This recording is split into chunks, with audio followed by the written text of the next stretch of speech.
بسم اللہ الرحمن الرحیم۔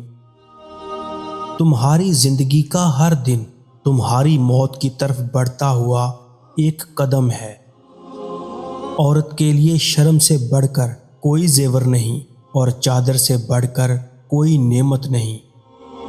آپ کے گھر اگر کوئی مہمان آئے اور بھوکا ہی واپس چلا جائے تو گویا وہ کسی قبرستان میں آیا تھا۔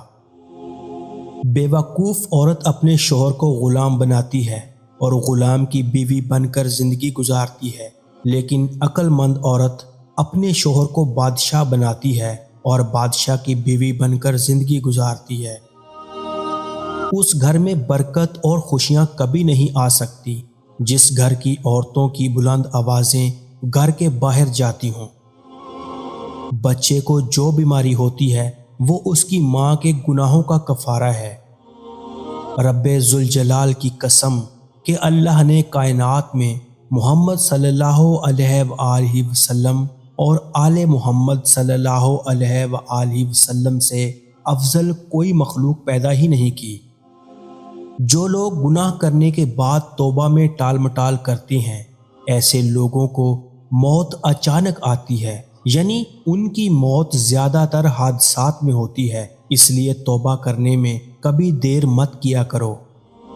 بے نمازی کو قرض نہ دو، کیونکہ جو اللہ کا قرض ادا نہیں کرتا وہ تمہارا قرض کیسے ادا کرے گا۔ مردانگی کی بہترین سطح یہ ہے کہ مرد کی وجہ سے عورت کی آنکھ میں آنسو نہ آئے۔ پیٹ کے بل مت سویا کرو، کیونکہ اس سے اللہ تعالیٰ ناراض ہوتا ہے۔ جو شخص پیٹ کے بل سو رہا ہو اس کو بیدار کر دو، اس لیے کہ پیٹ کے بل سونا جہنمیوں کا طریقہ ہے۔ انسان کی انسانیت اس وقت ختم ہو جاتی ہے جب وہ دوسروں کے دکھوں کا مذاق اڑانا شروع کر دیتا ہے۔ نیت کتنی بھی اچھی ہو مگر دنیا آپ کو آپ کے دکھاوے سے جانتی ہے، اور دکھاوا کتنا ہی اچھا ہو مگر اللہ آپ کو آپ کی نیت سے اجر دیتا ہے۔ اللہ تعالیٰ نے برائی کے کچھ تالے بنائے ہیں جن کی چابی شراب ہے، اور جھوٹ شراب سے بھی بدتر ہے۔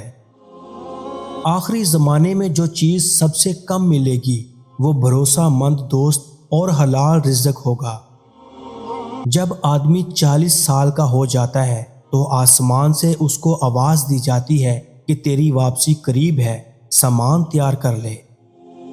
دو چیزوں نے انسان کو ہلاک کر ڈالا ہے، غربت کا خوف اور شہرت کی طلب۔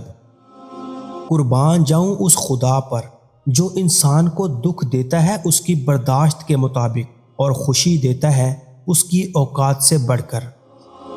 جس ذات کو راضی کرنے میں سکون ہے، انسان اسی ذات کو ناراض کر کے اپنی زندگیوں میں سکون چاہتا ہے۔ جاہل کی بات کو برداشت کرنا عقل کا صدقہ ہے۔ کھانے میں کوئی زہر گھول دے تو اس کا علاج ممکن ہے، مگر کان میں کوئی زہر گھول دے تو اس کا علاج نہیں ہے۔ اگر کوئی شخص پانی پینے سے پہلے بسم اللہ کہے اور پانی پینے کے بعد الحمدللہ کہے تو جب تک وہ پانی اس کے پیٹ میں رہے گا اللہ کی تسبیح پڑھے گا اور اس کا ثواب پینے والے کے لیے لکھا جائے گا۔ سورۃ اخلاص پڑھتے ہوئے گھر میں داخل ہوا کرو، اس سے تمہارے رزق میں اضافہ ہوگا۔ کوئی آنسو اللہ کو اتنا محبوب نہیں جتنا وہ آنسو جو اندھیری رات میں خوف خدا میں کسی کی آنکھ سے نکلا ہو اور خدا کے علاوہ اسے اور کوئی نہ دیکھ رہا ہو۔